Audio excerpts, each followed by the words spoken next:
Saludamos a todos quienes nos están observando a lo largo del país. Tenemos gente de Antofagasta, Valparaíso, Viña del Mar. Así que les recuerdo que pueden hacernos sus preguntas a través del formulario. A continuación, les cedo la palabra a don Julio Cortés. Bien, buenas tardes, buenas noches ya parece. Muchas gracias por la invitación. La verdad es que no me la esperaba. Cuando la recibí me alegró bastante. Hubiera preferido, por supuesto, que estuviéramos todos juntos en un aula. Estoy acostumbrado a esa escuela, pero esta distancia nos impone, digamos, desafíos de creatividad y de tecnología para los que somos más negados con eso. Y lo que importa es, digamos, circular las ideas, contribuir al debate. Y en ese sentido, creo que tenemos que enmarcar bien históricamente lo que ha ocurrido, el momento en que estamos. Mientras escuchaba a Davor Harasic, con quien tuve algunas clases, creo por ahí por 1990, no me acuerdo muy bien, pero en algún momento sí, creo que dentro de las clases del profesor Mario Mosquera, no recuerdo muy bien. No creo que él se acuerde tampoco porque yo no tenía esta barba y era bien calladito en esos tiempos. Y con Mirna nos hemos encontrado desde el año 88 hasta ahora en múltiples actividades, digamos, de jurista y de no jurista, podríamos decir. Y en relación a lo que mencionaban de si una sociedad, un sistema jurídico podía estar preparado para prever esto que pasó, yo solo quería mencionar que en uno de los primeros días del estallido, por ahí entre la Plaza Italia y Metro Salvador, me encontré en un momento al historiador Sergio Grés, y yo le dije, cierto que esto es mucho más potente que lo que ocurrió en abril del 57, que fue, digamos, no se ha señalado mucho, pero hubo una insurrección triple, digamos, en Valparaíso, Santiago y Concepción, también motivada por los precios del transporte. También después vino una pandemia, y fue uno de los antecedentes que estuvo detrás de la creación de la Ley de Seguridad del Estado en la versión que conocemos desde el año 58 hasta ahora, modificada en dictadura, invocada después varias veces en democracia. Y bueno, el historiador Grés me dijo, no hay registro de nada así ni en la historia del país y quizás, digamos, este es uno de los procesos únicos a nivel mundial. Yo estoy absolutamente convencido de eso y me sigue llamando mucho la atención que haya sectores que todavía, ya pasó de moda el informe Big Data, digamos, pero he visto mucha gente tratando de hilvanar una amalgama de teorías conspirativas para explicarse lo que pasó porque no pueden aceptar el carácter masivo y espontáneo que tuvo este movimiento y que fue evidente para todos los que estábamos ahí observándolo en medio del acontecimiento. Bueno, eso en relación a cómo situar esto históricamente, antes de abordar algunas consideraciones, digamos, de tipo penal criminológico sobre lo que ha pasado de ahí en adelante, pero no quería dejar pasar la ocasión también de recordar que en los tiempos que nosotros estudiamos, la plazoleta que está al frente de la escuela se llamaba Plaza José Domingo Gómez Rojas, en homenaje a un estudiante de la Facultad de Derecho de los antiguos tiempos, antes que estuviera situada ahí, que además era estudiante de pedagogía en castellano y que era conocido como agitador y poeta.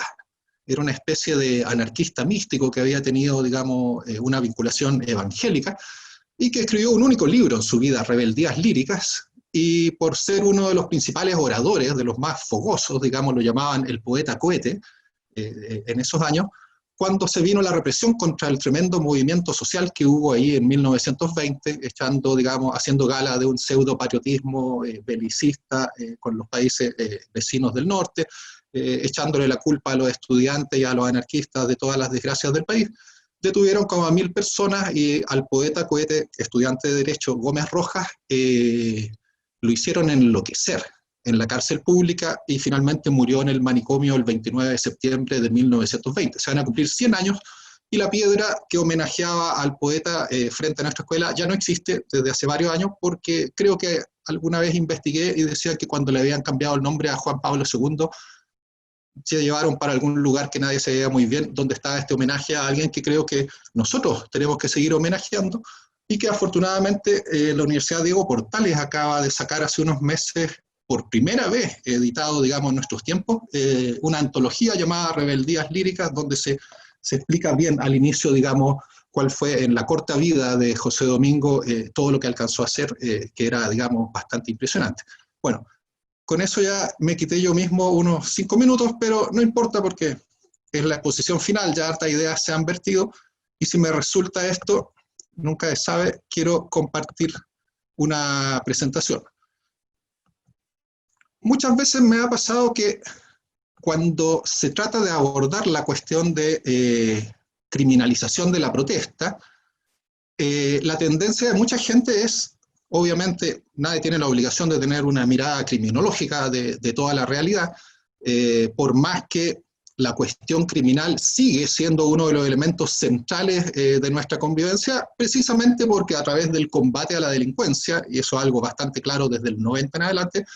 lo que se busca y se obtiene en gran medida es cohesión social. Pero lo cierto es que muchas veces yo he estado en foros donde la gente de buena fe piensa que esto es un fenómeno nuevo, digamos, como que ahora hay un proceso donde se está intentando criminalizar distintas formas de expresión, desde el antiguo derecho de resistencia o derecho de rebelión, que como recuerda Ferrajoli viene, digamos, desde Antígona de Sófocles a la doctrina medieval del tiranicidio, y luego, digamos, la desobediencia civil y otras versiones posteriores, consagrado incluso en algunos tratados de derechos humanos, esto del sagrado recurso a la rebelión contra la tiranía. Pero la verdad es que el proceso de criminalización no es algo que eventualmente ocurra, sino que es un proceso permanente. Lo que pasa es que uno no necesariamente está pendiente de él, porque se produce, como se sabe, en los 3 niveles, digamos, la criminalización normativa o primaria, que el difunto profesor Roberto Vergali la llamaba criminalización estática, pero que en nuestro tiempo se está moviendo tan rápido que yo creo que ya está siendo bastante dinámica, pero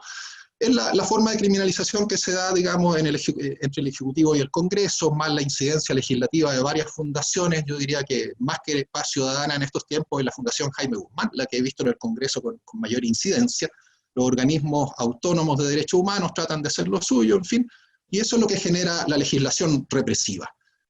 En el nivel concreto de la criminalización secundaria, digamos, cuando se aplica la definición normativa, estamos en el ámbito de lo que un colega de la Defensoría Popular llamaba el derecho penal callejero, decía, protagonizado además de por los propios infractores, por la policía y luego en la comisaría, con la fiscalía, la posibilidad de intervención de defensa, el juzgado de garantía, todo esto que ya conocemos, digamos, como el sistema penal formal, y donde se produce el problema que la criminología ha estudiado como del segundo código, es decir, todo aquello que no está escrito, no es derecho normado, pero que termina siendo finalmente determinante en la aplicación o no de estas definiciones del nivel normativo o primario. Y donde en Chile yo diría que hay algo que no me canso de decir, pero desde que se consagró legalmente esta curiosa figura del control preventivo de identidad, que dice que básicamente el policía puede controlar a quien quiera, es decir, es formalmente legal, pero no tiene expresión de causa. Entonces, como una legalización de la arbitrariedad, lo cual es un tipo de anomia, digamos, institucional, como lo que señala Agamben y que refería Mirna a propósito del estado de excepción en sí mismo, todo esto que habla que queda como dentro y fuera del derecho. Yo escuché a la actual subsecretaria de Prevención del Delito decir que estaba bien el control preventivo. De hecho, casi nadie se acuerda que 2 días antes del estallido la Cámara de Diputados había aprobado por mayoría aplicárselo a los menores de edad desde los 16 años, entre otras cosas. Y ella decía, está bien esto porque, dice, en esta área uno siempre sabe que lo que hay que hacer es darle más facultades a la policía, como un principio, digamos, y esto implica, lo dijo ella, no yo, legalizar el instinto policial. Entonces, en este nivel lo que podemos ver es algo que me parece único, y es que incluso yendo mucho más allá de la vieja detención por sospecha, que por extraña que pareciera, tenía un par de supuestos, andar con disfraz, circunstancias que hagan presumir malos designios, en fin, pero ahora no, digamos, es una forma de privación, restricción de libertad que opera a discreción del policía que tenga que aplicarlo. Eso instala ya, digamos, y desde antes del estallido, un problema importante en términos de legalidad de la actuación policial. Y por último, bueno, el nivel menos visible, que es donde ya estamos en la ejecución de las penas y medidas con las cárceles, el Sename, los psiquiátricos y aquello que nuestro sistema llama curiosamente como el reo rematado, es decir, una expresión bastante significativa. En esos tres niveles yo creo que se expresan todos los rasgos definitorios de nuestra sociedad, digamos, el clasismo, el hecho de que el sistema penal desde su propio diseño, no solo en su aplicación, está hecho para proteger determinados intereses y que se expresa, a mi juicio, nada más claro que cuando se decidió modificar los montos del hurto falta para generar una mayor cantidad de personas que pasaran a controles de detención, todo ello orquestado, digamos, desde una campaña mediática de los dueños de supermercados, donde ocupaban incluso al perrito Don Graff y su sobrino, digamos, para hacerles ver a los niños que el llamado robo hormiga no solo no era gracioso, sino que en el fondo implicaba, decían los folletos de Paz Ciudadana para niños, un encarecimiento de los precios. Ahí uno ve ya, digamos, el clasismo en el primer nivel, y en el nivel más concreto, bueno, ¿para qué decir? Digamos, se estaba hablando recién del tema de la primera línea. Concepto bastante curioso porque yo creo que cualquiera que circuló por esos lugares en el momento álgido se dio cuenta que la primera línea no es una organización, sino que es algo que se produce en el momento mismo en que se da el conflicto y deja de existir cuando el conflicto desaparece, digamos. Pese a eso, vimos en febrero, entramos a la pandemia, digamos, con un curioso y peligroso precedente que Claudio Nach comentó bastante en artículos en CIPER académico, y era el tema este de que a pesar de que incluso con el endurecimiento de la ley antibarricadas, las penas para este tipo de desorden público no son penas efectivas las que se arriesgan,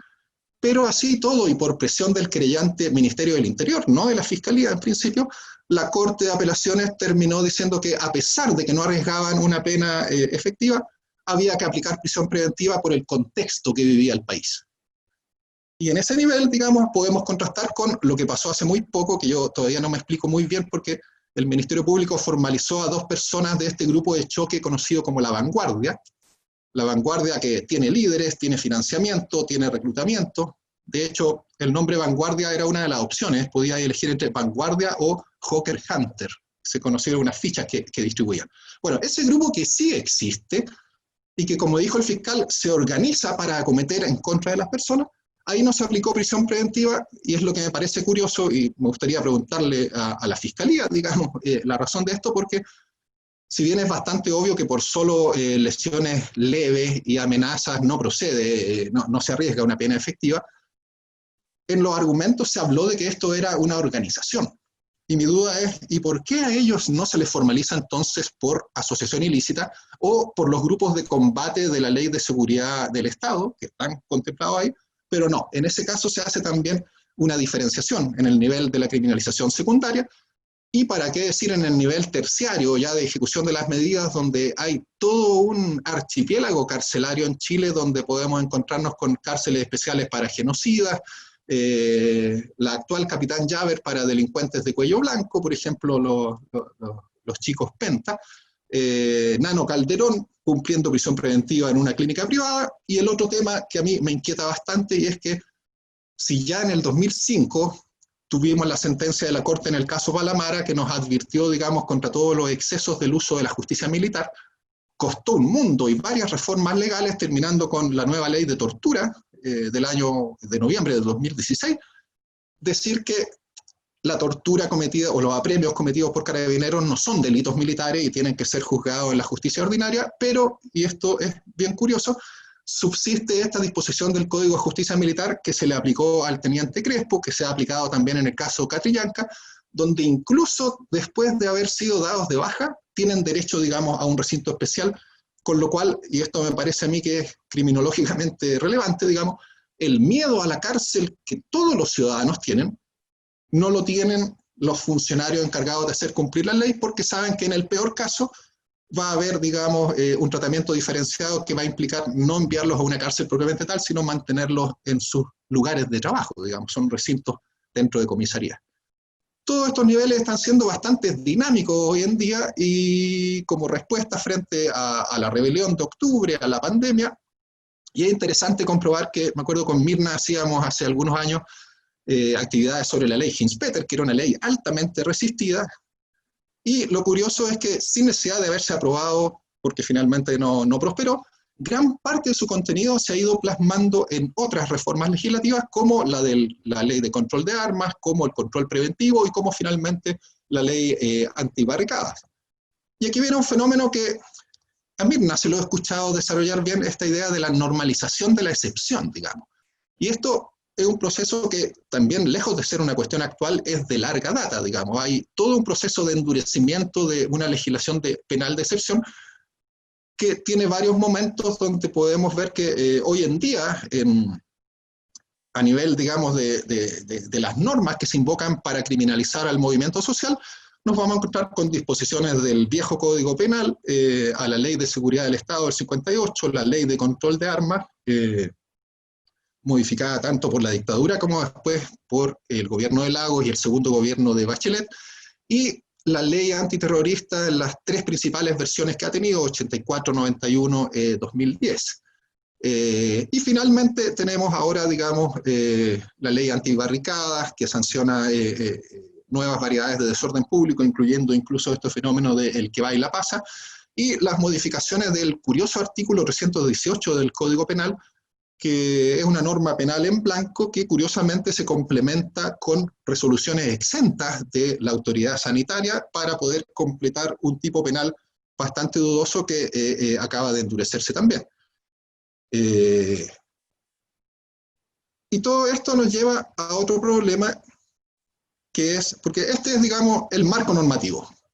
En parte se amalgama, digamos, con distintos momentos históricos, que todos subsisten ahora, digamos, cuando se invoca la ley de seguridad del Estado contra los estudiantes secundarios ahora,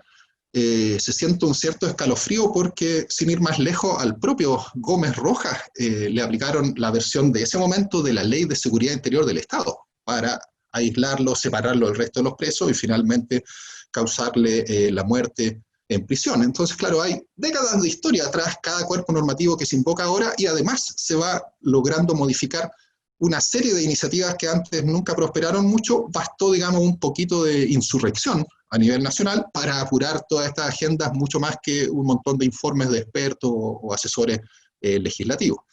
Es curioso para mí, no sé si alguien lo habrá estudiado, pero muchas de estas justificaciones se dicen, sí, lo que pasa es que hay que sancionar adicionalmente el aprovechamiento de quien se aprovecha de estas situaciones, pero existía incluso una vieja agravante de cometer el delito con ocasión de tumulto o conmoción popular que precisamente apuntaba a sancionar también este aspecto. Y el otro aspecto que me interesa, digamos, destacar y que realmente a mí me pareció escalofriante en octubre del año pasado, y es que, claro, si uno se fija lo que es el discurso, si caminan donde está el cuartel de lo que fue el grupo móvil, que después pasó a ser las Fuerzas Especiales y que ahora le pusieron el curioso nombre de COP, que significaría Control de Orden Público, y sería, digamos, la versión coloquial, el equivalente de decir, comillas, Paco en inglés, COP.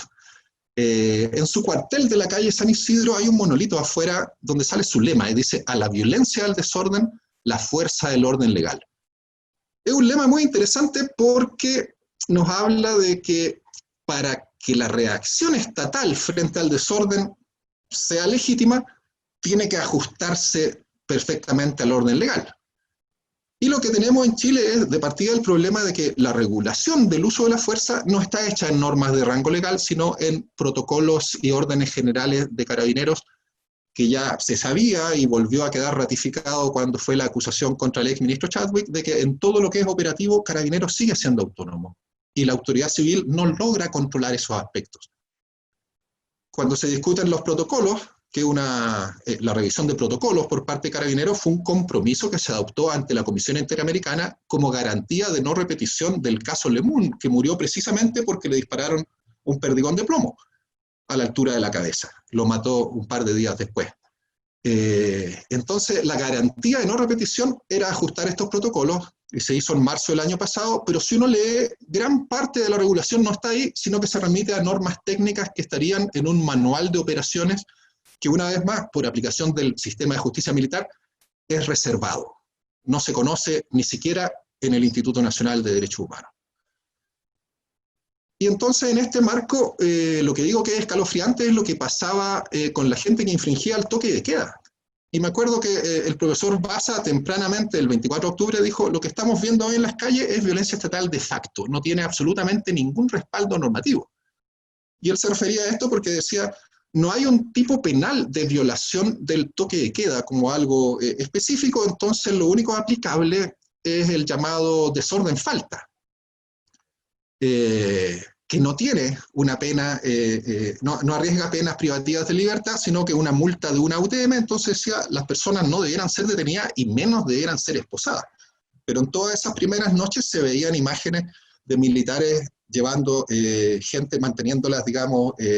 incluso en lugares no destinados como sitios de reclusión, esposadas, digamos, con otras personas, con objetos, y todo eso lo diagnostica como esto es violencia de facto, digamos, no es una violencia que tenga un respaldo normativo. Entonces viola incluso el lema, el viejo lema, digamos, del sector más militarizado de la policía, como era el Grupo Móvil y hoy en día estas patrullas de control de orden público. Esto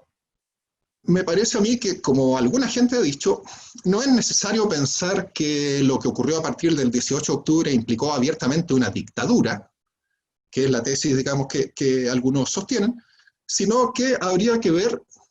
cómo era de represiva la democracia, digamos, para entender que muchos de estos cuerpos normativos no necesitaron ser profundamente modificados ni nada, sino que se ocuparon de nuevo, como es lo que pasa siempre con la Ley de Seguridad del Estado y otras las que mencionaba Mirna, pero por décadas previas y distintos organismos preocupados de los derechos humanos se había señalado de que habían ilegalidades más o menos sistemáticas, y a mí me consta que por lo menos toda esta regulación del momento inicial de la actuación policial que puede derivar en detención está siempre en una zona de nadie, porque es muy excepcional que la persona sepa primero si está detenida o está solo conducida por control de identidad, y en caso de estar detenida, que sepa cuál es el delito que se le imputa. Y muchas veces pasan horas de que la persona está en la comisaría y todavía no sabe por qué está ahí ni cómo va a salir, porque tiene que llegar los funcionarios aprehensores, redactar el parte, pasárselo a la comisaría. En fin, en el caso de menores de edad es obligatorio la constatación de lesiones, lo cual, según cálculos de Carabineros, la sección de protección de la familia dice que alarga la privación de libertad de adolescentes como en 3 horas y media en promedio. En fin, eso fue así por décadas y no se hizo mucho por ponerle punto, algún tipo de coto a esto, sino que más bien se fue legislando, como sugería la subsecretaria Martorell, dándole siempre más atribuciones a la policía y asumiendo que ellos van a saber hacer buen uso de estas atribuciones. Y eso sin necesidad de dictaduras, ni de estallido, ni de pandemia. Y esa que también me parece a mí que es pura violencia de facto, que viola las leyes y que no es sancionada, me recuerda lo que desde los inicios, digamos, de la modernidad estaba en las bases, digamos, de teorías del contrato social como la de Hobbes, que nos recuerda él precisamente que dice: cuando el castigo no está declarado en una sentencia previa, eso no merece llamarse pena, sino que un acto de hostilidad. Y eso es lo que enfrentábamos masivamente, digamos, en ese momento, y me hace a mí sospechar de que lo que vimos ahí en octubre fue como la radiografía, donde por debajo de una fachada de Estado de Derecho volvimos a observar desnudo el poder represivo más terrorista que está en la base del modo capitalista de producción y del Estado moderno también. Lo que Marx hablaba, digamos, en su capítulo sobre la acumulación originaria del capital, cuando dice que la violencia de la expropiación, sobre todo de la gente en relación a la tierra, se llevó a cabo primero como una serie de actos individuales y el derecho no cumplía una función muy importante, y la legislación trataba de evitar en vano ese proceso durante más de 150 años. Y el siglo XVIII, él analiza, digamos, el caso como se dio en Inglaterra, a partir del siglo XVI, pero dice el siglo XVIII aportó una novedad enorme, que la ley también podía usarse como un vehículo de depredación de los bienes del pueblo. Y luego de eso viene, después de esta fase más violenta que Marx califica abiertamente de una forma de terrorismo, un terrorismo más económico, digamos, en primer momento, se produce la naturalización del sistema, donde la gente dice a fuerza de educación, de tradición, de costumbre, acepta esto como si fueran leyes naturales. Vienen racionalizaciones a posteriori en la ideología del contrato social, las casas de trabajo, que son el antecedente de la cárcel moderna, pasan recién ahí a transformarse en penitenciaría. Pero Marx dice que si esto es lo que basta en condiciones normales, digamos, la gente dice acepta la presión sorda de las condiciones económicas una vez que se naturaliza esta forma, este modo de producción, pero en determinados momentos, dice, es necesario volver a emplear la violencia directa extraeconómica. Y eso es lo que yo me pregunto, digamos, vimos en octubre el terrorismo de Estado que no necesariamente requiere una fase abierta de dictadura, que es lo que mucha gente piensa, digamos, que hay gente, incluso me acuerdo alguna vez escuché a Matías del Río en el lanzamiento de un informe de derechos humanos de la UDP en los viejos tiempos, decía,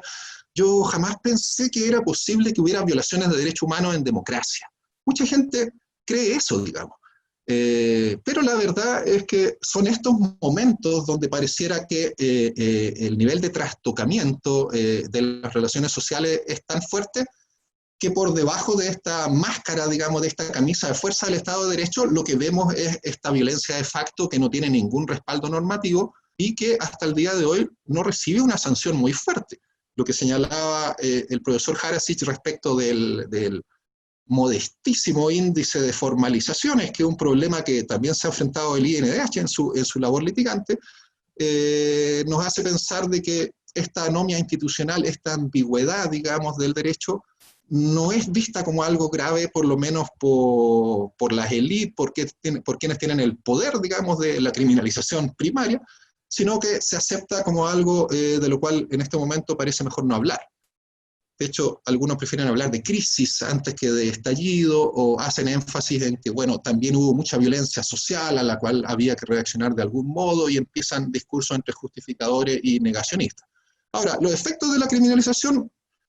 para ir cerrando, son siempre bastante complejos, digamos, desde que hay criminología más basada en la interacción social, sabemos que siempre son varios niveles de acción y reacción, que muchas veces hay ejemplos de efectos adversos de una intención criminalizadora, digamos. Cuando en mayo del 68 el gobierno francés decide expulsar a Dani el Rojo, Daniel Cohn-Bendit, diciendo que era un judío alemán, mucha gente salió a la calle marchando diciendo somos todos judíos alemanes, digamos. Cuando la fracción del Ejército Rojo que mencionaba Mirna recién en Alemania pasa a una campaña, digamos, abiertamente, podríamos llamar de terrorismo contra el sistema, sorprendentemente una gran franja de la juventud los apoya y se estudia que es porque, como dijo el penalista Rudolfi en su momento, decía, necesitamos combatir este fenómeno en los límites del Estado de Derecho, pero dentro de él. Y eso no quedó tan claro y mucha gente que no estaba en principio de acuerdo con estas acciones vio, digamos, la estrategia represiva brutal que se aplicó en torno a este grupo y terminó simpatizando con él. Y yo creo que en el caso del octubre chileno quedará, digamos, para futuros tesistas o escritores el estudiar en qué medida, digamos, el mismo día 18, lo que yo recuerdo el viernes 18 es que lo que era una revuelta callejera bastante grande, principalmente estudiantil, se transformó en una sonada popular finalmente en todo el territorio nacional, en gran medida como reacción a los anuncios que hacia las 7 de la tarde hizo el entonces ministro Chadwick en términos de que iban a invocar la ley de seguridad del Estado. Eso generó, digamos, el estallido, el incendio en Santiago y luego su extensión a todo el resto del país. Pero antes de eso, y tampoco está muy estudiado, yo en una serie de columnas traté de analizar esto y después le armé una presentación, está pronto a publicarse como un volumen que se va a llamar La violencia venga de donde venga. Haré llegar una copia a la Defensoría de la Chile, para que la tengan. Pero bueno, ahí mi tesis es que antes de eso, la estrategia de criminalizar a los estudiantes mediante aulas seguras y el proyecto para el fortalecimiento de los controles de identidad también aportó lo suyo en términos de generar finalmente un efecto que era totalmente el contrario al que se buscaba. Con lo cual, pareciera que el populismo punitivo, como es irracional, llega a un límite donde realmente es absurdo porque genera un efecto que es lo contrario de lo que buscaba. Y en este caso, mi tesis es que terminó aportando bastante benzina a unas llamitas que finalmente derivaron, digamos, en un movimiento social de una magnitud que cuesta compararlo con otros procesos. En su momento se preguntaba, por ejemplo, la ministra de Educación, no voy a decir el nombre para que lo veamos más en abstracto, decía, ¿qué es lo que lleva a un adolescente a entrar con bombas Molotov a su liceo? Y asumiendo eso como un breve ejercicio criminológico, siguiendo a David Matza, que decía que para entender una interacción delictiva teníamos que abandonar la posición del juzgador para tratar de meterlo en la piel del infractor, yo diría que esta violencia estudiantil ha existido desde los inicios de la República de Chile, ya en el Instituto Nacional, digamos. Era frecuente en el siglo XIX que se enfrentaran con el equivalente de la policía de esos tiempos. Pero aquí, este es un testimonio muy interesante porque una persona que vamos a llamar, antes de dar su identidad como Andresito, cuenta que como un activo partícipe del movimiento estudiantil en contra de la Unidad Popular, se organizaban, digamos, incluso con armas para tomarse el liceo, el liceo Lastarria, que sigue ahí, digamos, y recomienda las botellas vineras para hacer las Molotov preparadas por los químicos del grupo, porque son las que mejor se quiebran con benzina, azúcar y acerrín para mantener las llamas. Y cuenta que van a realizar su acción de barricadas incendiarias en la Alameda y que lo logran con gran éxito, digamos, una gran cantidad de pequeños volcanes que surgían del suelo y que levantaban un humo denso, espeso y negro. La reacción formal vino, digamos, sufrió lo que él denomina como un canazo fulminante, donde llega detenido a la comisaría, le dicen que le van a aplicar la ley de seguridad del Estado, se asustan, pero luego reciben una amonestación cariñosa que dice, cuídense, realmente lamentaría que les pasara algo, yo no puedo hacer nada para protegerlo, y los dejan ir previo retiro por, o sea, comprobación de domicilio y retiro llamada a los padres. Esto es muy interesante porque ocurre hace casi 50 años, digamos, y hoy en día, si trasladamos esto al momento actual, digamos, esta benevolencia con que se respondió a la infracción de esta persona que vamos a suponer que fue el único delito que cometió en su vida, digamos, por lo menos la única detención, si analizamos el marco legal hoy, donde tenemos Convención de Derechos del Niño vigente hace ya 30 años en Chile, se sigue exigiendo al adulto responsable para que un adolescente quede en libertad, y se le intenta hasta hace poco aplicar ley antiterrorista y hace muy poco aplicar la ley de seguridad del Estado a menores de edad que no votan, que no pueden influir en el proceso de criminalización primaria, pero no se le aplica en cambio ni a la vanguardia, por ejemplo, ni a los camioneros, aunque amenacen, digamos, con el desabastecimiento. Cierro con esto planteándolo para el debate nomás, pero yo creo que los dos principales temas más urgentes ahora son, por un lado, la discusión que casi no se dio sobre la prisión política. En un país donde había 50.000 presos, según Gendarmería el último día de diciembre, alrededor de 2.500 eran presos de la revuelta, es decir, un porcentaje importante de una categoría de población penal que no existía en Chile. Existían algunas personas imputadas por delitos, digamos, con motivación antisistémica, pero no eran el 5% de la población penitenciaria del país. Y ahí se dio la discusión si esto era o no prisión política. El ministro Pérez dijo hace poco que no, confundiendo la noción de prisión política con la de preso de conciencia, que es algo diferente, se superpone, pero es diferente. Y esto tiene que ver, yo en alguna columna planteé que la Comisión Valles ya discutió esto y decía que hay prisión política cuando hay una motivación política en la represión. Entonces, cuando te invocan esta tríada de leyes que mencionaba Mirna, hay una motivación política para aplicarte no el derecho penal común, sino un derecho reforzado. En el caso de la Ley de Seguridad del Estado es casi como otro código punitivo aparte, paralelo, digamos. Y por otra parte, creo que también importa la autopercepción de los sujetos que están siendo criminalizados, digamos, desde la teoría del etiquetamiento, que ya tiene varias décadas que esto es muy relevante, y así, donde a veces el derecho penal no sabe distinguir muy bien, nos podemos encontrar con situaciones como hubo no pocas imágenes donde se ve que mientras un grupo de personas trataba de saquear cosas para llevárselas para la casa, otro grupo de personas no las dejaba porque lo que quería hacer era alimentar el fuego de la barricada, digamos, en un comportamiento que puede que el derecho penal no tenga la capacidad de distinguir mucho. Habían, por lo menos en la teoría de Merton, dos formas de adaptación completamente distintas. La del innovador, que quiere los mismos objetivos que el común de la gente, pero no lo consigue por medios legales. Como le dice el maestro a Harry Potter, un cierto desprecio por las reglas, digamos, para conseguir los objetivos. Y el comportamiento de rebelión, donde en realidad no interesan esos fines, sino que se afirman otros completamente distintos, que en este caso son parte, digamos, del derecho de rebelión, si lo vemos así. Entonces quedó pendiente el tema de la prisión política, no se abordó mayormente en este caso, pese a que hubo 2.500 presos de la revuelta, muchos de los cuales siguen ahí. Y por otra parte, la discusión sobre los crímenes de lesa humanidad, donde no voy a decir mucho porque Juan Pablo Mañalich la ha abordado en detalle, debatiendo con otras personas, digamos,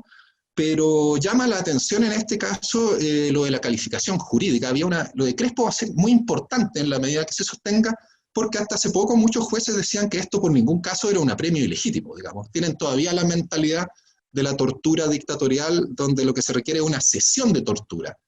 Y no entienden que el apremio, cuando no es legítimo, cuando se ocupa, por ejemplo, disparando fuera del supuesto legal y disparando directo a la altura de la cabeza, eso evidentemente es una violación de derechos humanos que habría que ver cómo calificamos correctamente, pero que nuestra apuesta en general es decir que esto es 150D. Y hay que decirlo, las investigaciones internas de Carabineros dan para deprimirse, digamos. En el famoso caso de Arzola y otro ex carabinero, conocido como el caso del Taco Nazi, vaya nombre, digamos, él mismo se autodenominaba así, la investigación lo sobreseyó. Y la justicia lo condenó a casi 20 años por 4 eventos, digamos, de apremio ilegítimo. Y a Crespo, conocido como el carnicero, es peor aún, digamos, la investigación interna no lo situaba en el lugar de los hechos. No lo situaba, no lo mencionaba en el informe. Entonces, ¿cómo vamos a trabajar garantías de no repetición modificando levemente protocolos si esa es la cultura institucional que pavimenta el camino, digamos, a una impunidad donde en el peor caso, incluso si se van en prisión preventiva, no se van a ir a una cárcel, sino que a un recinto especial? Por último, para que vean nomás, esta es una sentencia del 7º juzgado de garantía, donde en relación a una persona que resultó con traumatismo ocular, pérdida, digamos, de un ojo, en la Plaza Italia, una persona que se asoma al metro y recibe el perdigón, a la estación, digamos, Baquedano, una jueza señala de que en ningún caso, dice, es un despropósito alejado de todo razonamiento jurídico, análisis lógico y sentido común decir que esto es un apremio ilegítimo. Que cualquier persona que está en un lugar de forma voluntaria donde se producen desórdenes se expone al evidente riesgo de estar en medio de un escenario de violencia y desórdenes públicos y que sea alcanzado de forma fortuita o accidental por un elemento contundente, ya sea que provenga de los manifestantes o de la policía, ahí no hay delito alguno. Sería, como dijo Daniel Matamala en una columna sobre ciertos grupos empresariales, sería perfectamente legal.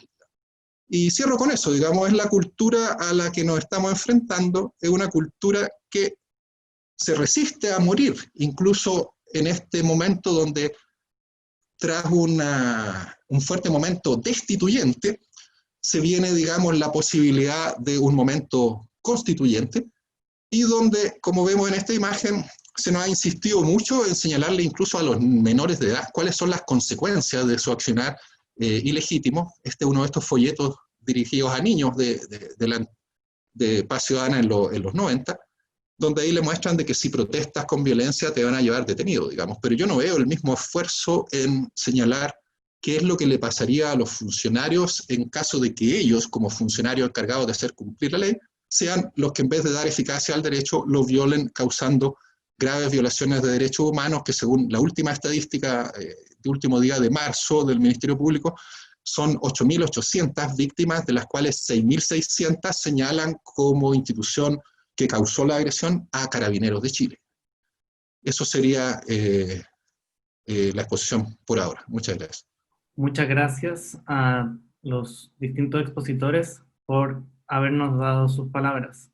Ahora pasaremos a la segunda parte de esta jornada, la cual consistirá en responder algunas de las preguntas seleccionadas del público. Procederemos primero con preguntas individuales para concluir con una pregunta general dirigida a todos los expositores. La primera pregunta viene desde Talca y está dirigida a la profesora Mirna. La pregunta dice así: ¿hay algún nivel de discrecionalidad de la autoridad a la hora de aplicar la Ley de Seguridad Interior del Estado? Esto en relación con las recientes manifestaciones públicas del gremio de camioneros en que han amenazado con un paro que podría generar un desabastecimiento generalizado en el país. Bien, la verdad que no sé a qué se refiere con discrecionalidad. La Ley de Seguridad del Estado tiene, por definición, también un carácter político en lo que es su inicio, ¿ya? Se puede iniciar por requerimiento, o sea, por denuncia o por querella del Ministerio del Interior o del intendente regional o de la autoridad, pero también de la persona afectada. Y por lo tanto es posible que la autoridad pudiera iniciar por la paralización, dado que existe la norma, pudiera querellarse en contra de los camioneros en caso de subsistir en su conducta o por la misma paralización que tuvieron. O sea, quiero decir, esa conducta, por supuesto que puede caber dentro de los tipos penales, concretamente dentro del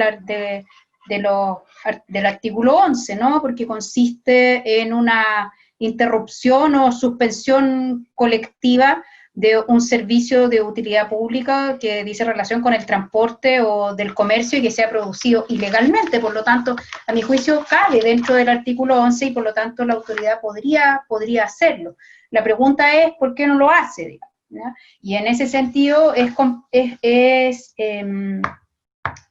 quiero aprovechar, digamos, la pregunta para apuntar a lo que es el clasismo en la aplicación del sistema penal, ¿ya? Que ha sido referido no solo en la ponencia de Julio, sino que también en la ponencia del profesor Harasic, ¿no? En relación a cuántos son los agentes del Estado que han sido sancionados por vulnerar derechos humanos. Y yo diría que, claro, ahora es más notorio porque probablemente hay más violaciones de derechos humanos juntas, pero si uno empieza a recordar hacia atrás, preguntémosle a los abogados del conflicto mapuche, ¿cuántos carabineros hay presos o que han sido llevados a juicio siquiera por tortura o por perdigones en los allanamientos a las comunidades, incluso por delitos de maltrato animal, porque ni los caballos se salvan de los perdigones, ¿ya? Entonces, ahí no hay ninguno. Los únicos casos que nosotros conocemos en donde ha habido algún tipo de sentencia y juicio son casos en donde ha habido muerte. Caso de Alex Lemun y eso, digamos, caso de Alex Lemun fue sobreseído primero y es la Corte Interamericana la que decide la aplicación, ¿no? O sea, la que condena al Estado de Chile y ordena reabrir el juicio, ¿no? Y entonces a mí no me extraña, digamos, o sea, no me extraña y lamento que sea así, pero no me extraña, digamos, que no tengamos, que tengamos más énfasis por parte de la autoridad y del órgano persecutor en lo que significa la investigación y sanción a lo que son los infractores de la ley penal que están en las calles, ¿no? O a los que están ejerciendo esta violencia como desde abajo, que aquel esfuerzo que se ha puesto en la investigación y sanción de todas las vulneraciones a derechos humanos que se han producido desde la violencia hacia arriba. Entonces, en el fondo es como que el sistema penal, de alguna manera, y precisamente con el tema de la Ley de Seguridad del Estado, ¿a quién se le aplican? A los dirigentes, a los estudiantes, pero no a los camioneros. Entonces, es como que construyeran de facto una especie como de ciudadano de segunda categoría, ¿no? Y dentro del ciudadano de segunda categoría están todos los presos del estallido, están todos los mapuches que tienen sus derechos humanos vulnerados, todos aquellos mapuches que fueron torturados y que nunca se llegó a un esclarecimiento de los hechos. Eso quería decir. Muchas gracias por su respuesta, profesora. La segunda pregunta va dirigida al profesor Davor Harasic, desde Santiago. Considerando la enorme cantidad de víctimas de violencia policial durante el estallido y la incapacidad de la Fiscalía para investigar todos y cada uno de los casos, es evidente que van a tener que discriminar cuáles casos merecen especial atención e investigación y cuáles no. La pregunta es, ¿cuáles considera el profesor que deberían ser los criterios que utilice la Fiscalía para discriminar qué casos van a merecer mayor gasto de recursos para una investigación en miras a un eventual juicio oral y cuáles no? Me parece que las lesiones oculares tienen un primordialísimo lugar.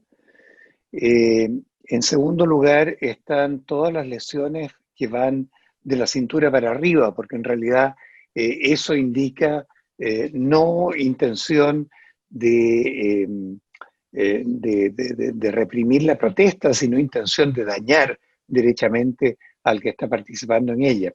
Pero uno de los cuadros que no mostré señala que un 13,1% de los delitos que se cometieron por apremios ilegítimos fueron cometidos en comisarías. Me parece que un tercer lugar debieran guardar aquellos delitos que se cometieron en comisaría, en que ya no había ninguna efervescencia que se pudiera estar reprimiendo en ese momento, sino que simplemente había la intención de dañar. Yo no había pensado antes en esta clasificación, pero me parece que yo por lo menos en un primer momento partiría por esas tres. Y de hecho, Crespo está formalizado por haber dejado sin visión a Gustavo Gatica. Muchas gracias por su respuesta, profesor. La tercera pregunta va dirigida para don Julio Cortés. Como usted bien hizo mención a la vanguardia, esto vendría a ser como un contrapunto. En el caso de la primera línea, que nace de manera espontánea y momentánea, ¿se puede hablar de una legítima defensa de víctimas difusas? Esta pregunta la hace Leonel Sánchez Fuentes desde Santiago. En términos sociopolíticos, yo diría que claramente sí. Ahora, en términos jurídicos penales, es mucho más difícil de construir, tendría que pensarlo mejor. Pero lo que yo puse por escrito en este libro que les mencionaba, que está ahora en imprenta, antes de que uno se empiece a olvidar, yo encuentro importante plasmar, digamos, al papel todas las notas que uno tenía, todos los observadores de derechos humanos que confluimos ahí, no solo los que trabajamos para instituciones independientes de derechos humanos como el Instituto o la Defensoría de la Niñez, sino todos ustedes, digamos, confluimos ahí mucha gente de distintas generaciones, y yo creo que nuestro testimonio de lo que ahí pasó es bastante vital para no olvidar, digamos, lo que se ha hablado como dentro de lo que podríamos encuadrar como derecho a la verdad. Y lo que yo podría decir, sobre todo, es que en los primeros días, estoy hablando del lunes 21, martes 22 de octubre, y además del sábado y domingo mismo, después del 18 de octubre, lo que yo siempre vi era una multitud, una masa, digamos, de gente en la cual un sector pequeño trataba de ejercer algún tipo de violencia, digamos, antipolicial, y que en la mayoría de los casos era controlado por el resto de la gente, digamos. No en mala, como solía darse a veces, digamos, en las movilizaciones estudiantiles, donde te da toda esta lógica que los encapuchados son infiltrados, hay que repelerlos y se arman estos conflictos. Aquí no, era distinto, como que el poder de la multitud, la masividad de la protesta era tal que yo vi que varias veces a grupos pequeños de cabros que trataban de apedrear, si no tenían más elementos que eso los primeros días, piedras nomás, y cuando se acabaron las piedras surgió lo de romper, digamos, partes del pavimento para usar ese tipo de pertrecho. Yo diría que hubo un punto en que esto empezó a variar y se masificó la resistencia en realidad como un tipo de legítima defensa, lo que en los 80 también me hace acordar, se llamaba como autodefensa de masas, digamos. Sobre todo en los 80 los estudiantes secundarios, digamos, porque los estudiantes universitarios protestaban desde sus campus y salían a la calle, y cuando llegaba la policía se guardaban al interior del campus y el combate se daba así, digamos. Pero los estudiantes secundarios no tenían mucho esa ventaja, salvo en las tomas de liceos que eventualmente se daban. Y entonces lo que se hacía era organizar una autodefensa de masas para poder manifestarse en la calle y hacer algún tipo de contención frente a la arremetida policial. Lo que ocurrió acá a mí me recordó eso, porque estoy seguro que en los primeros días no había nada así como primera línea, tal como tampoco había muchos equipos médicos, no había camillas, y en este sentido, y me sigue extrañando que un sector insista en que esto estuvo planificado, orquestado con financiamiento internacional. no había nada, era la espontaneidad absoluta, digamos. Y en un momento, sí, cuando quedó claro que Carabineros no respetaba la manifestación pacífica y que se ponía a disparar, digamos, como quedó demostrado en el caso Crespo, digamos, 3 tiros por minuto, es decir, inventar una modalidad de disparar en ráfaga y aprovechando este efecto dispersión de un cartucho que tira 12 perdigones y donde es verdad que así es difícil apuntar, pero ocupándolo con 30, 40 tiros en menos de un minuto ya comienzan, digamos, a ocuparlo. Como decía un colega de la Universidad Católica de Temuco, Javier Velázquez, decía, no salieron a matar, salieron a mutilar. Y cuando la gente se dio cuenta de eso, se formó la llamada primera línea. Entonces, insisto, yo creo que sociopolíticamente, para mí, la primera línea surgió como una forma de, en efecto, defender el derecho a manifestación. Esa función, digamos, cumplió en cierto punto, aunque claro, la tentación por el otro lado es decir que la primera línea es casi como una organización terrorista en sí misma, un poco lo que dijo Donald Trump respecto a los llamados Antifa, que también es un grupo bastante difuso, digamos que en ningún caso tiene las características.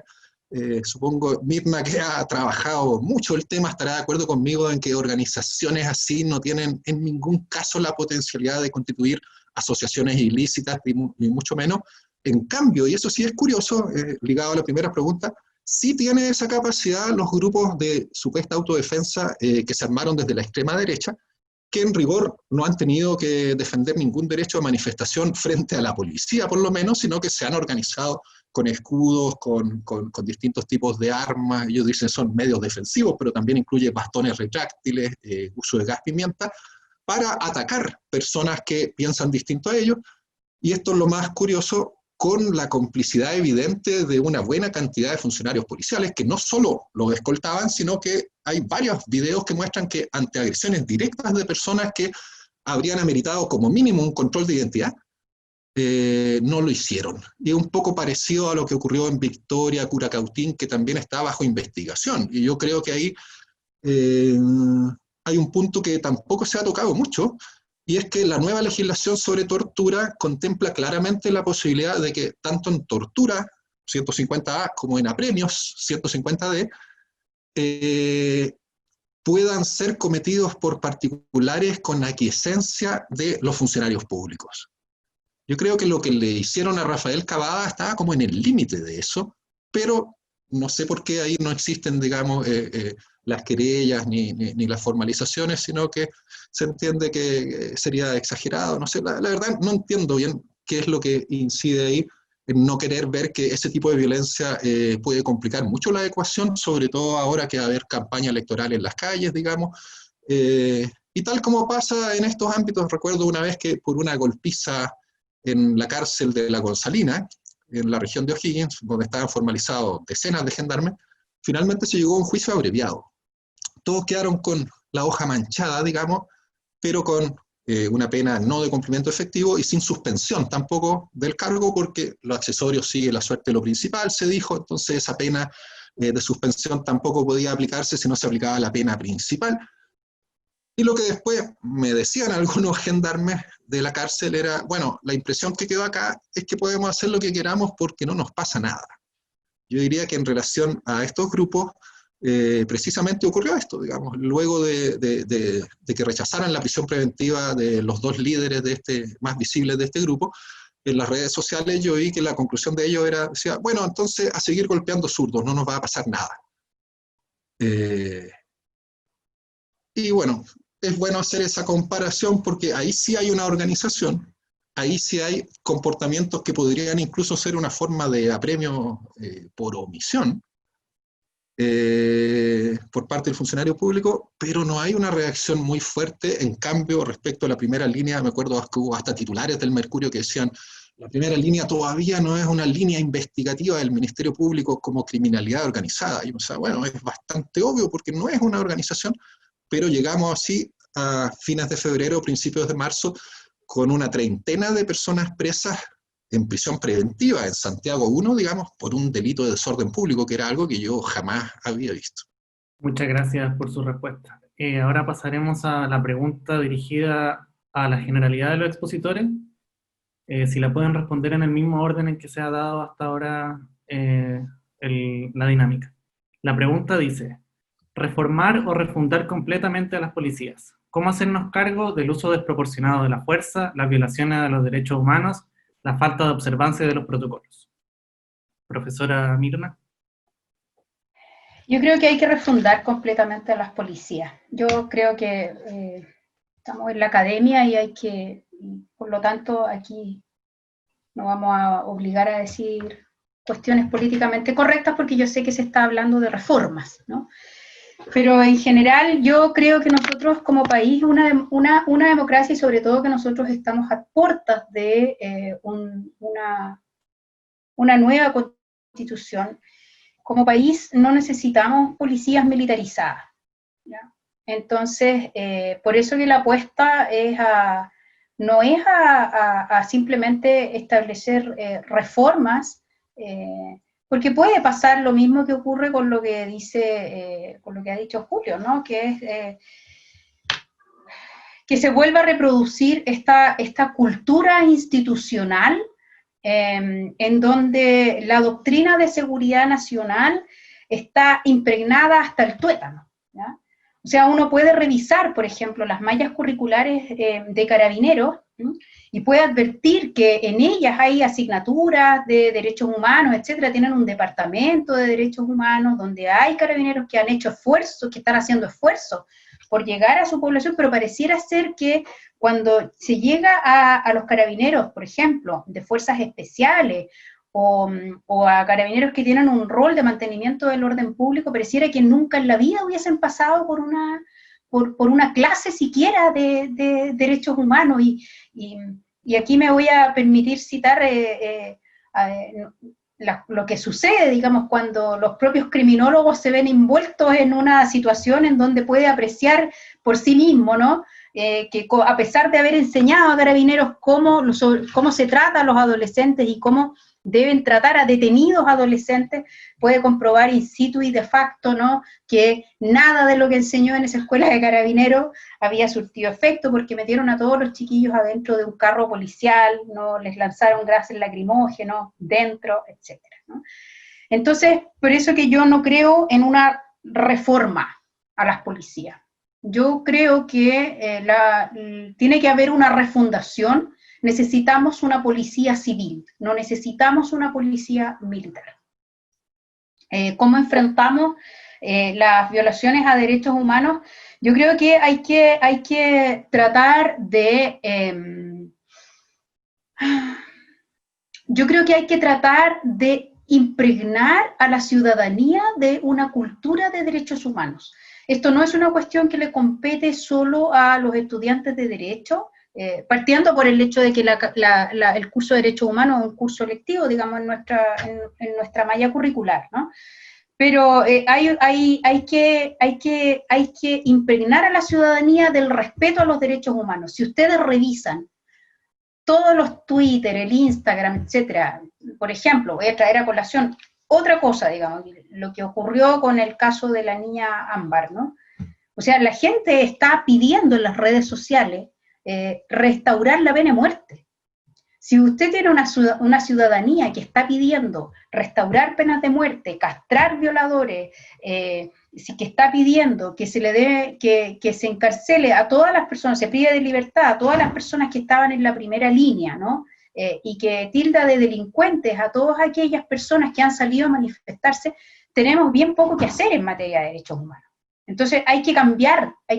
la cultura y hay que partir también por casa, ¿no? Hay que cambiar la cultura dentro de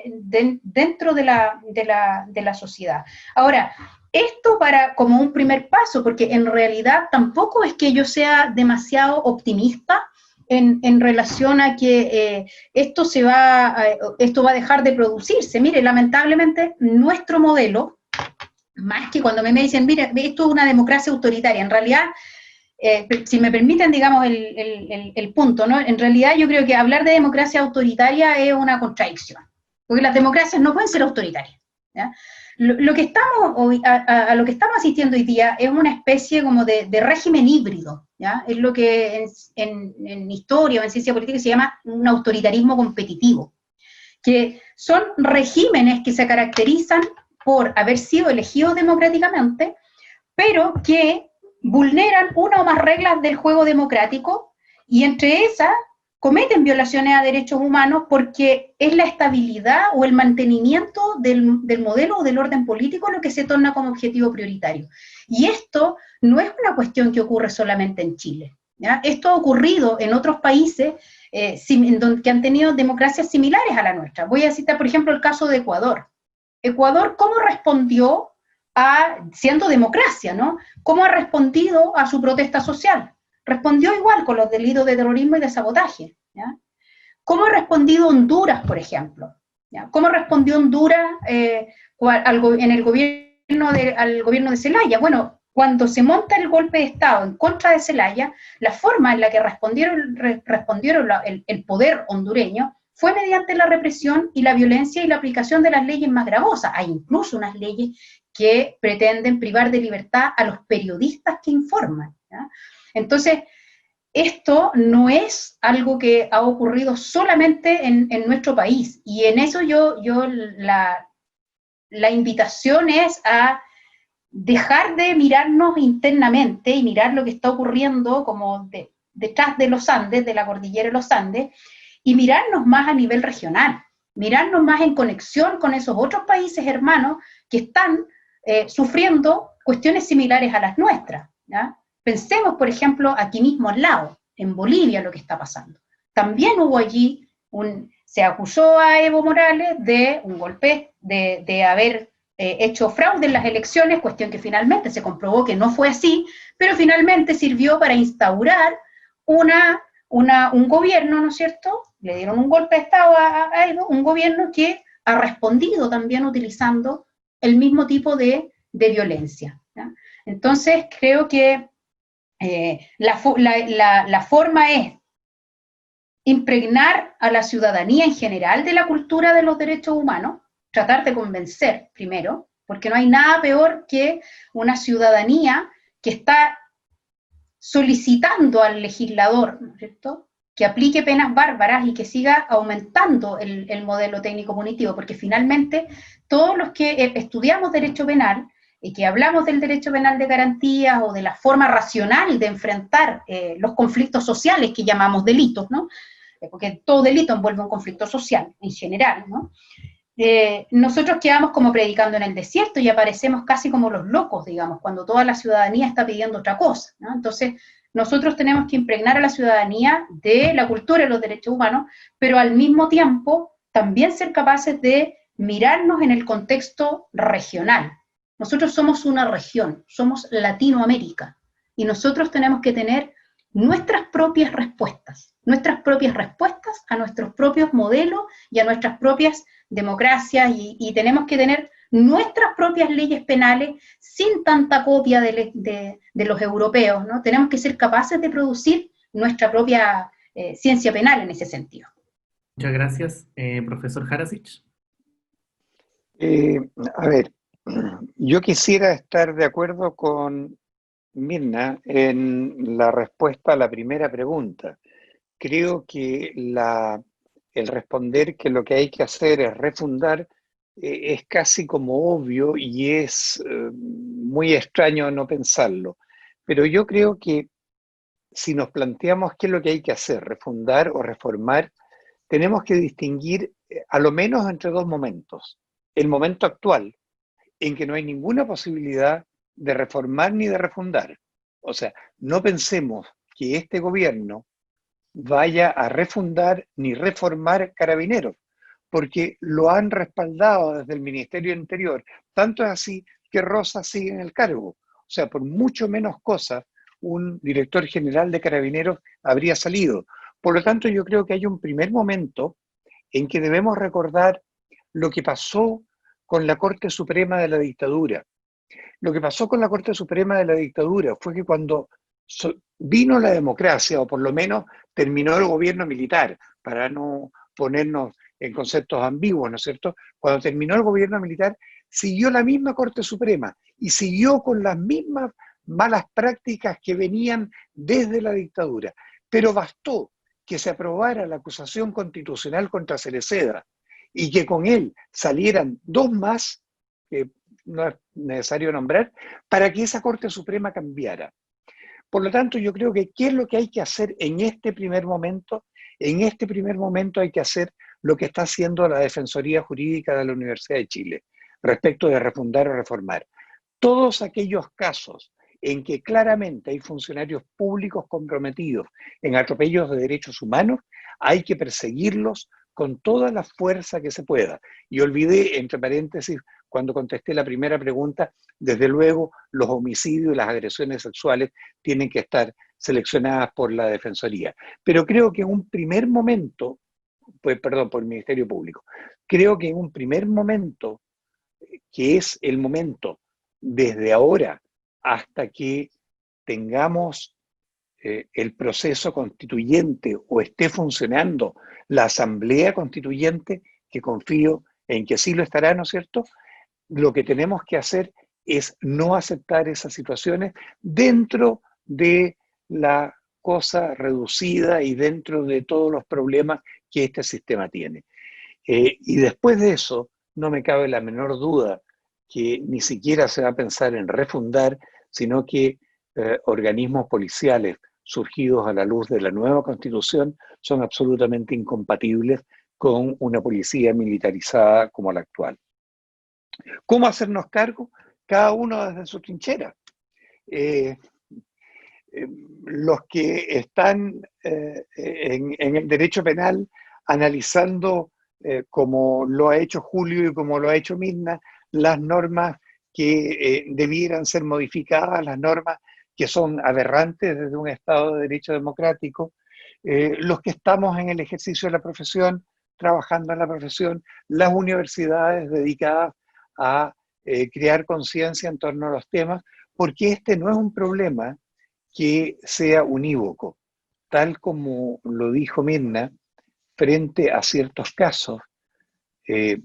¿cómo no va a ser aberrante darse cuenta que la ciudadanía está pidiendo que a la persona la linchen? Entonces nos falta mucho crear conciencia a nivel social y por lo tanto tenemos que hacernos cargo cada uno desde su trinchera, pero teniendo clarísimo que lo que ha sucedido hasta ahora no puede seguir sucediendo. Muchas gracias por su respuesta, profesor. Don Julio Cortés, le cedo la palabra. Sí, bueno, yo también pienso que no hay ninguna justificación para mantener una policía militarizada. Y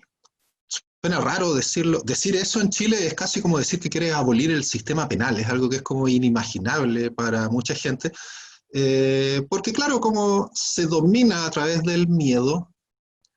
la policía aparece siempre como un amigo en tu camino, como decía el viejo lema, y entonces frente a eso yo creo que hay una comprensión que es catastrófica, que es todo este sector que hace las campañas "yo apoyo a Carabineros", y lo que apoyan en Carabineros cuando hacen esas campañas es la comisión de delitos por parte de funcionarios policiales, digamos, y eso es realmente anomia institucional. Una vez más genera el efecto contrario al que se busca, y debiera haber finalmente la madurez y la valentía para asumir la profundidad de los cambios que se necesitan, y eso implica mucho más que una mera modernización o reforma que, como dijo en su momento el exministro Blumel, decía, es una reforma y no una refundación, porque la mayor parte del tiempo la ciudadanía sí ha apreciado la labor de Carabineros. Entonces, decía, eso es lo que hay que mantener e involucrarlos a ellos en este cambio. Ahora, hay gente que se ha especializado mucho más en estudiar la policía, como Lucía Dammert, pero algo que yo he escuchado incluso del interior de las filas policiales es que la presión política de gobiernos, no necesariamente, no todos de derecha, digamos, que a veces la caricatura que queda, y hemos visto que gran parte de los endurecimientos represivos lo hizo la Concertación o la Nueva Mayoría. La ley antibarricadas salió hasta con votos del Frente Amplio, aunque después dijeron que se habían equivocado, no recuerdo muy bien qué pasó ahí. Pero el tema es que en algunos momentos se ha llegado, por la presión de tener más fuerza policial en la calle, han salido a la calle Carabineros con menos de un año de formación, digamos. Es como decir, de cuarto medio a unos cursos y luego con un arma en la calle. Eso no puede ser, bajo ningún punto de vista, y yo creo que no es necesario ser de orientación crítica para afirmar eso, sino que incluso los ciudadanos que apoyan a la policía deberán ser los primeros en decir que no apoyan la comisión de delitos por la policía, digamos. Pero ahí hay un tema donde ha habido un desastre ya, creo yo, desde los primeros años de la democracia, donde habían sucesivas promesas de incorporar no sé cuántos miles de nuevos carabineros al contingente, y eso ha generado, como sabe, digamos, la propia policía,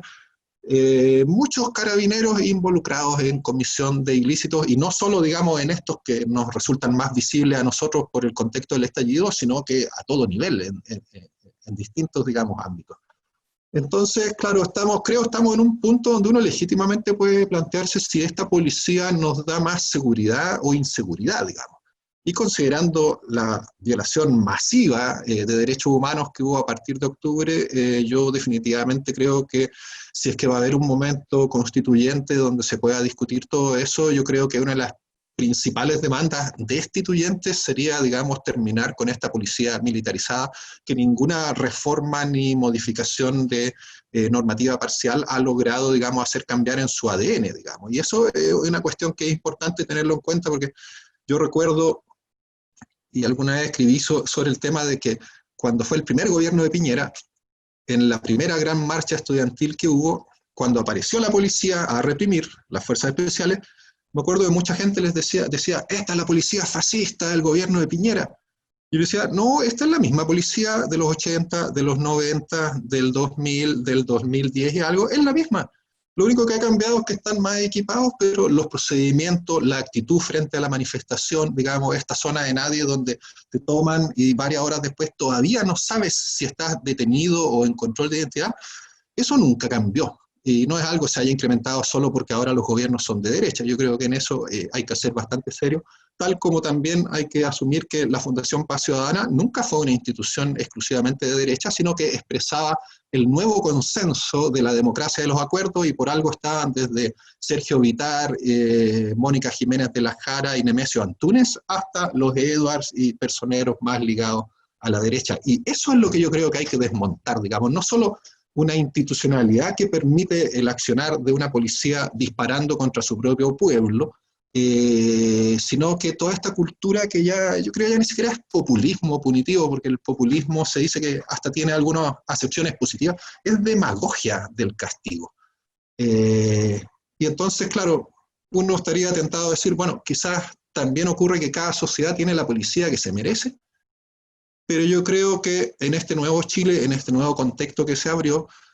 que tiene la gran paradoja de que quienes permitieron abrir este escenario fueron menores de edad, que por definición no van a votar en el proceso constituyente. A mí eso me inquieta bastante, digamos, porque 30 años de Convención de Derechos del Niño no han servido para popularizar mucho los derechos efectivos de los niños. Ha habido quizás más conciencia sobre las violaciones de derechos, y yo creo que el único personaje que se tomó en serio dar a conocer a todo el país los derechos, que era una obligación del Estado, fue 31 minutos a través del personaje de Calcetín con Rompos, digamos. Si no fuera él el que ha declamado ciertos derechos, yo creo que ni los niños, ni los adultos, ni nadie los conocería, estarían recluidos en el mundo de UNICEF y la academia, digamos. Pero la condición jurídica de la infancia y adolescencia y la regulación del trato policial hacia ellos, yo creo que también es una cuestión clave que hasta ahora no ha podido cambiar con meras reformas, sino que requeriría un reajuste mucho más profundo también. Muchas gracias por sus respuestas.